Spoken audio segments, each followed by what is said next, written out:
Hey guys, Ivan here, and in today's video we're finally doing the 2025 Mr. Olympia prediction, and we'll start right away with the 16th spot, and that's gonna be Brett Wilkin. Before we actually get to Brett, here is the list of the 20 guys who are qualified, who are competing at this year's Mr. Olympia, and the highlighted guys are the ones who are not gonna make my top 16, and that's gonna be Chen Glongshan, a Chinese guy who won a show in China, Dorian Haywood, who qualified by winning the Masters Olympia, Hakim Williams is not making my top 16, and Sas Hierati as well. If they were actually placing these guys above the 16th spot, I would say 17th spot Hakim Williams, 18th Sas Hierati, 19th Chen Glongshan, and 20th Dorian Haywood. This is Hakim right now, and he is a monster, he is super massive, but it's just that back double bicep that throws me off, and this is Mr. Olympia, guys. All the other guys are going to be super competitive, and somebody needs to be out of the top 16, and I choose Hakim Williams to be there. Sas Hierati as well. He tried very hard, he qualified for the Mr. Olympia, and he might be bringing good condition as well, but I don't think he's fresh enough. Hakim Williams, the same story,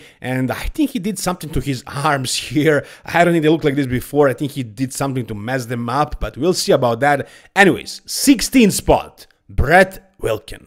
And I know he is hoping for more, and we all kind of thought that he made a whole bunch of progress because he qualified right after last year's Mr. Olympia. He had a full year to make progress, and he's working with a new coach, Stefan Kinzel. So I do think he made progress, but I'm looking at his photos from a couple of days ago, and I don't see a whole bunch of progress. I think he's pretty much the same as usual, and if that is the case, I don't have him higher than 16, which is still a great result, top 16 in the world, but not higher than that in my opinion. It's impossible to predict this, guys. I can be so wrong with so many of these guys. This is just a prediction, and that's all. All these guys are extremely competitive, anything can happen, but in my 15th, I'll have Nexzilla. Why? Why Nexzilla so low? I mean, isn't he like the biggest guy on that stage? Because of conditioning. In these photos that I'm seeing from him, it seems like he's completely out of shape. Now, if you look at his stage shots, he was never really super detailed in the legs, and overall, he just has a lot of size, a lot of thickness, density, and he gets relatively lean, and it still looks good, but like, who did he beat? Andrea Presti, Fabian Myers, you know, guys like that, Bruno Santos. So he didn't really beat any top level guys. Therefore, I'll have him in my 15th, and that's also probably generous. I can also see Brett beating him, Hakim as well. We'll see, but I don't think he's gonna be that impressive, guys. I don't think he'll shine against the very best in the world. I mean, he is one of the best, of course. He won 2 shows, he's qualified, but his conditioning is a big issue, his structure as well. He'll have a couple of very impressive shots, but that's about it.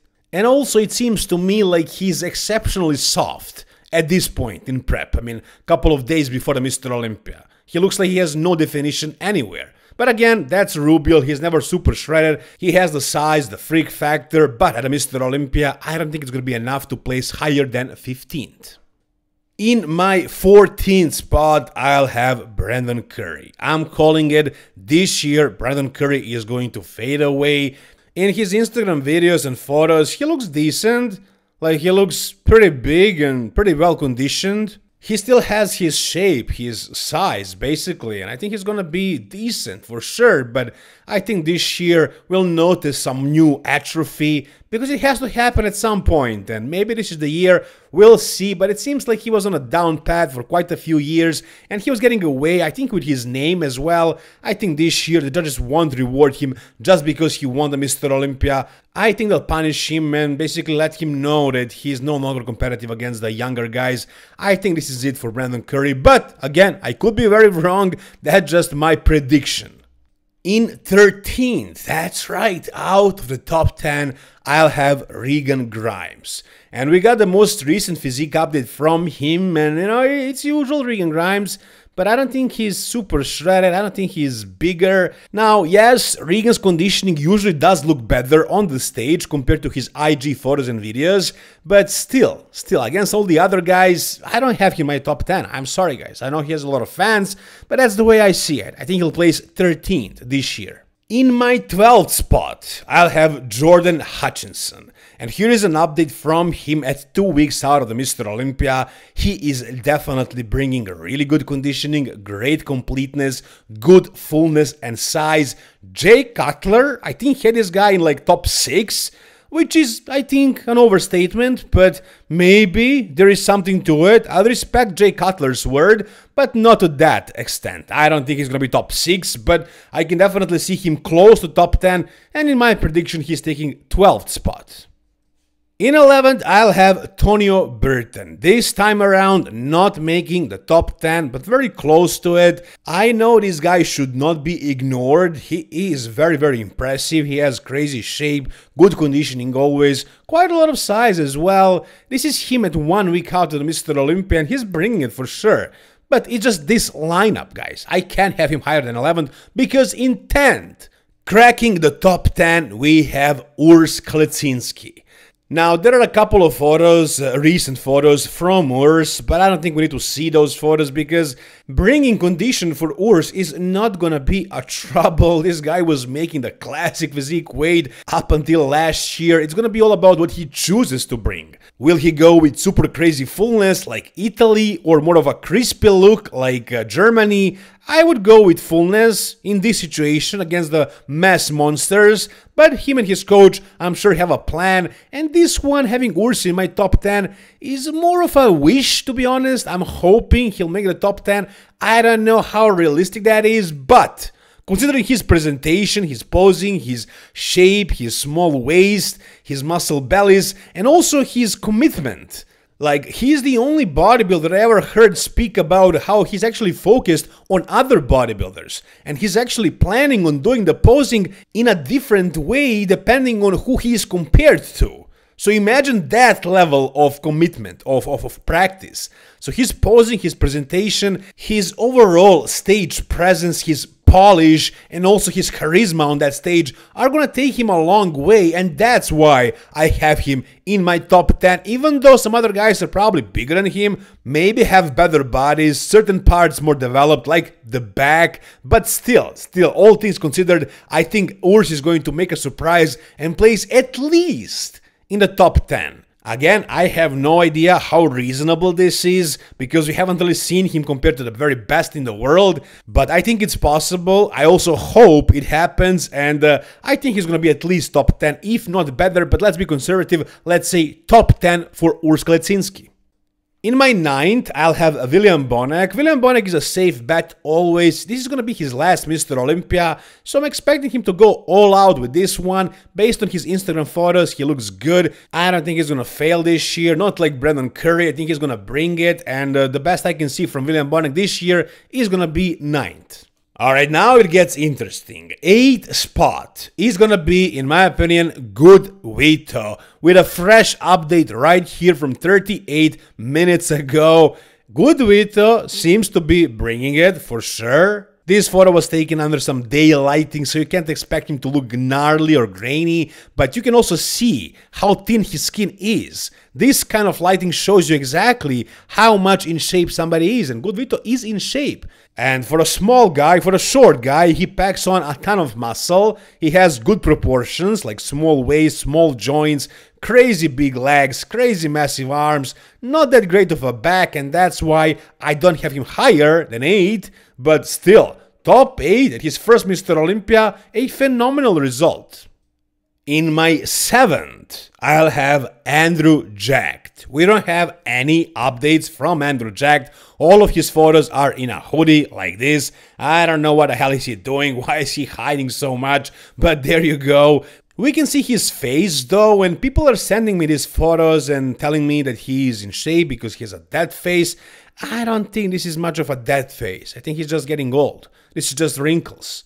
And they're not there as much when he's super bloated in the off-season. So I don't think this means much, but if he is actually in shape, I definitely have him above that 7th. But I doubt that's gonna be the case because of his track record, because of the history. He always shows up out of shape. He brought it maybe like once or twice, and that was maybe like him at like 70 or 80% condition. So I don't think he's going to be super lean, and that's why I can't have him above 7th, because in 6th I have Martin Fitzwater. Why do I have Martin above Andrew? It's because I think he's simply a more complete bodybuilder. He brings good conditioning from the back, his glutes are peeled, his hamstrings as well, he has a decent back too, and he is claiming that he made a lot of progress this off-season. He's going to bring something new to the stage this year. We don't have any updates, proper updates from this guy. We got this one from yesterday, and it seems like his arms are bigger. It seems like he's bigger and fuller. And I'm pretty sure he's also going to bring conditions, so yeah, I have him beating Andrew Jack this year as well. So I have Martin in 6th. How is this possible? There are only 4 guys left. Did I forget somebody? No. Actually, you guys may have forgot somebody, and that is Bekru Stabani, who I'll have in my 5th. Why do I have him so high? Why do I have him beating Andrew Jack, Martin Fitzwater, and all the other guys? Because of this. Look at what he looks like right now. And he didn't look that great at the beginning of this peak week, but I told you guys about this. I think Milos is doing water and sodium loading. By doing this, you're gonna look horrible in the beginning of the week, and as the days go on, you'll look more and more impressive, and in the end, I think he's going to be super dry, super full. It worked well so many times with all of Milos's clients, and I think it's going to work this year as well. Yes, I know backers didn't know if he'll get the visa until the last moment, so he might not be looking his absolute best because of that, but I'm basing my opinion on what I see, and yeah, this might not be stage ready, but I think he's going to dry out and fill out way more until the stage. And also the word on the street is that he's 268 pounds. Guys, that's heavy. That's heavy. He is not super tall either. That's a whole bunch of muscle, and what he was lacking all this time was legs, quads. But do they look small to you right here? I wouldn't say so. I think he has great legs now as well. Great legs, crazy structure, small waist, really good shape, crazy graininess and details, just overall super impressive package, and I have him in my top 5th at a 2025 Mr. Olympia. Okay, but now it gets really interesting. The top 4, Hadi, Samson, Derek, and Nick. Who will I have place where? Well, let's start with the 4th spot, and in my 4th, I'll have Hadi Japan. Why do I have Hadi so low? Well, one of those 4 guys needs to place 4th, and I'll have Hadi in 4th because it seems to me like he's playing the size game. I don't think he's in great condition. Look at his back right here. I don't even want to comment on those delts, guys. Maybe in a separate video, not right now. Let's focus on the conditioning. I don't think he's in great shape, and that's just it. I think he's going to fail with conditioning. It seems like that. Bigger, for sure, but not shredded. And no, we don't have any physique updates, proper physique updates to actually to actually get the idea of what his conditioning is in his entire body, but we get this video right here, and I'm sure Hadi is usually in much better shape at this time of the year. All of his previous physique updates also didn't really seem like he's in shape. At 6 weeks out or like 4 weeks out, he looked like he can be in crazy condition, but I don't think he changed that much. I think he's going to fail with condition, and for that reason plays as low as 4th. Alright, and now we get to the top 3, and in my 3rd, I'll have Derek Lunsford. Why? Why not 2nd or 1st? Well, because of his personality. Just joking, I'm looking at his physique only. But imagine this, guys. Somebody not actually having Derek in like 4th or 5th or 6th. For some reason, and yeah, we all know what the reason is, nobody has Derek placing very high this year. Not at all.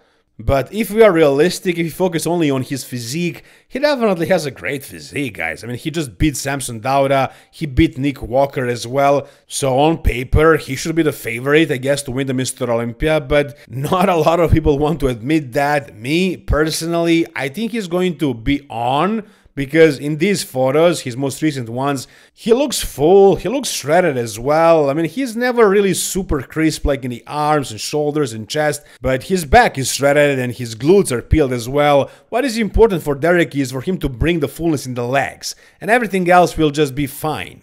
However, against Nick and Samson, yeah, he beat them already, but there were some things that these guys could have fixed. I mean, Samson, I don't think Samson was at his best. He definitely wasn't at the Arnold Classic, and he's coming with the vengeance. And Nick, if Nick just controlled his midsection better at the Pittsburgh Pro, he would destroy Derek Lunsford. So I think this year things will be changed a little bit, and I think we'll have Derek in third place just like last year. Now we come to the top two. Samson Dauda versus Nick Walker. And in Mr. Olympia style, I'll announce the winner, and that is Nick Walker. That's right, guys. I'll stick with my prediction from like 8 weeks ago. I'll go with Nick Walker winning the Mr. Olympia, and I'll have Samson in second. Why do I think Nick is going to win the Mr. Olympia? Simply because I think his overall freak factor is going to be way too much to ignore. I think he's going to be bigger and more shredded than he was at both Pittsburgh and the New York, and that's gonna be difficult to beat. And I also I believe he's going to be able to control his midsection better, and I think that's gonna be enough for him to win at least one Mr. Olympia. Now, you guys may say they will never give it to Nick because that would mean a change in direction. Now they're going for freaky physiques, not aesthetic physiques, but I don't think that's gonna play a role. I think they'll actually judge this show the way they see it, but if there were politics involved, I think having Nick Walker as Mr. Olympia would only help, because he has a huge fan base. This would be a huge upset as well. Everybody would be talking about this, especially after skipping 2 Mr. Olympias due to an injury and the other one to an inconvenience, let's put it that way. And also after losing to Derek Lunsford when everybody thought he won the Pittsburgh Pro. Now Nick coming back, looking his best ever. And a physique like this winning would also cause a lot of talk, some negative, some positive, but any marketing is good marketing. They could have him as the face of the bodybuilding for 1 year and then go to a more aesthetic physique if that is an issue, but I don't think that's going to be a problem. I think they'll judge this show the way they see it, and I think Nick is going to be that impressive, that overwhelming. He'll beat Samson in back shots, in side shots, and he's just going to be bigger, more conditioned, just a freaking freak, and I think that's going to be enough to win the Mr. Olympia. Now, I also think that Samson is coming very, very strong after losing to Derek at the Arnold Classic. I think that lit a fire under him, and I think he's coming very, very strong. I think he's going to be much, much more conditioned than he was at the Arnold Classic, but also bigger and fuller. And this was a very close one, guys. I couldn't decide for a while there, but I decided to stick with my old prediction. But it could be very well Samson who wins the Mr. Olympia. But I believe very firmly that this is going to be your top two, with Nick Walker winning and Samson placing second. And like I said, guys, anything is possible, absolutely anything. If you guys think I'm wrong with something, feel free to tell me down below in the comment section. If you guys enjoyed this video, give it a thumbs up and subscribe to the channel for the best coverage of the Mr. Olympia. Thank you guys so much for watching. See you soon, all the best, and bye-bye.